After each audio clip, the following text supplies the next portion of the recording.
मोनालिसाला famous करण्यामध्ये तुमचा देखील हात आहे. तुम्ही पण Instagramला स्टोरी ठेवली, Instagramला शेअर केलं. आमच्या देशातली मोनालिसा बघा कुंभमेळ्यामध्ये लोकांची सेवा करतीये.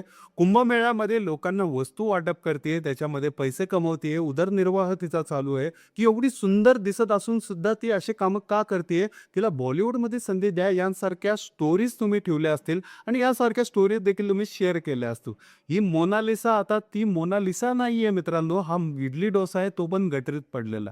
हिचं कंपॅरिझन ज्या मोनालिसाशी करताय, तिची आणि हिची लायकी बघितलं तर ही कुत्र्यासारखी आहे. मी तुम्हाला साधी गोष्ट सांगतो. दातातली घाण आहे ना त्या मोनालिसाच्या जी पेंटिंगमधली आहे, तिच्यासारखी ही मोनालिसा आहे. मित्रांनो एवढ्या खालच्या लेव्हलला जाऊन मी का बोलतोय? कारण मोनालिसाकडे आता फेम आलेला आहे. आता फेम आल्यावरती थोडासा माज येतो आणि देवधर्मावरती बोलायची लायकी ह्यांची होती. मला हे समजत नाही.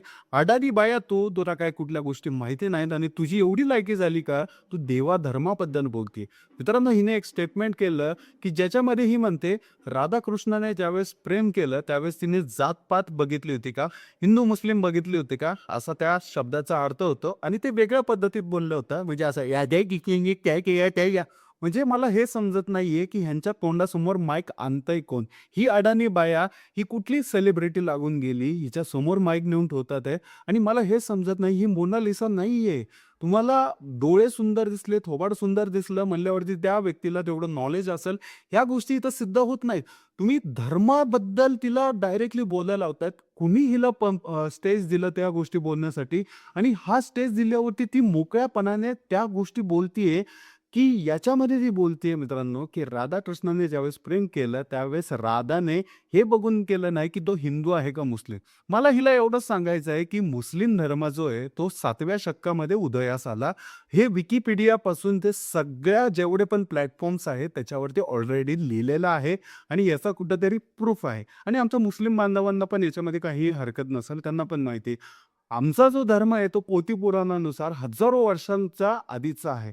ग्रंथांनुसार हा हजारो वर्ष आधीचा आहे आणि हे सगळे सबूत ज्यावेळेस आम्ही बघतो, त्यावेळेस हा धर्म पण त्यावेळेस नव्हता. हा धर्म आमचा जो आहे तो जुना धर्म आहे आणि त्यावेळेस फक्त पूर्ण पृथ्वी तलावरती एकच धर्म होता, तो म्हणजे हिंदू धर्म. आणि हा हिंदू धर्म संपूर्ण जगाला शिकवायचा, की तुम्ही कसं चाललं पाहिजे, कसं वागलं पाहिजे आणि देवाधर्माबद्दल बोलायची लायकी तर कुणाचीच नव्हती त्यावेळेसपासून आणि आत्तापर्यंत पण आजपर्यंत पण कोणाचीही लायकी नाही आहे, की देवाधर्मापर्यंत बोलावं आणि आपण अशा गोष्टीचं कथित गोष्टीचं कंपॅरिझन अशा गोष्टीशी करतोय, त्याच्यामध्ये सर्वसामान्य लोकांच्या भावना दुखावल्या जातील. कोणी दिला रे हिच्या तोंडासमोर माईक? कुणी दिलं हिला स्टेजवरती संधी? कुणी हिला बोलायला अपॉर्च्युनिटी दिली आणि का दिली? मला हे समजत नाही. एका अडाणी व्यक्तीला तुम्ही आणून बोलायला लावता आणि ती व्यक्ती काहीतरी घाण हागून जाते आणि त्याच्यामध्ये पूर्ण देशामध्ये एक संभ्रम अवस्था निर्माण होते. मला हे समजत नाहीये, की ह्यांना संधी देतंय कोण? ह्यांना बोलायला लावतंय कोण? हे मुद्दामून केलं जातंय का? एखाद्या धर्माच्या भावना दुखावल्या जातील, एखाद्या व्यक्तीच्या भावना दुखावल्या जातील.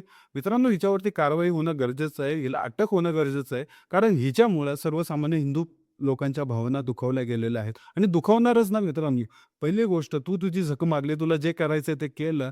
तुला कोण विचारतंय का तू का केलं? कशासाठी केलं? तुला तुझ्या जो संसार आहे, तू सुखात राहा ना. तू झक मार ना, विचारतंय कोण तुला? हां, तुला कोण काय बोललं का? तुझ्या घरापर्यंत आलं का? तुला जाब विचारला का? कोणीही विचारलं नसेल. पण तुला शहाणपणा करून लोकांसमोर सांगायचंय, नाहीतर कुणीतरी तुला तसं ट्रेन केलं नाही, की तुला असं बोलायचंय म्हणून. ह्या गोष्टी फक्त तुम्ही एका ह्याच्यामध्ये फेममध्ये राहण्यासाठी करता. मूर्खपणा चालू आहे तुमचा या लोकांचा, या सगळ्यांचा.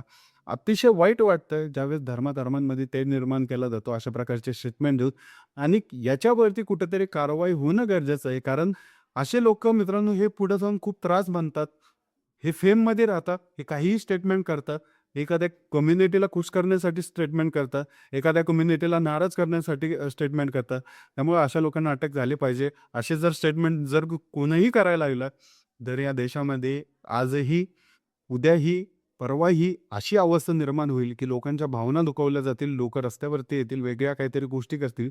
म्हणूनच या व्यक्तीला अटक होणं गरजेचं आहे. सरकारकडे एवढीच विनंती राहील माझी, की हिला तात्काळ हिच्यावरती लक्ष ठेवून हिच्यावरती अटक वॉरंट जाहीर करावं. कारण हिने एका धर्माचा अपमान करायचा प्रयत्न केलेला आहे.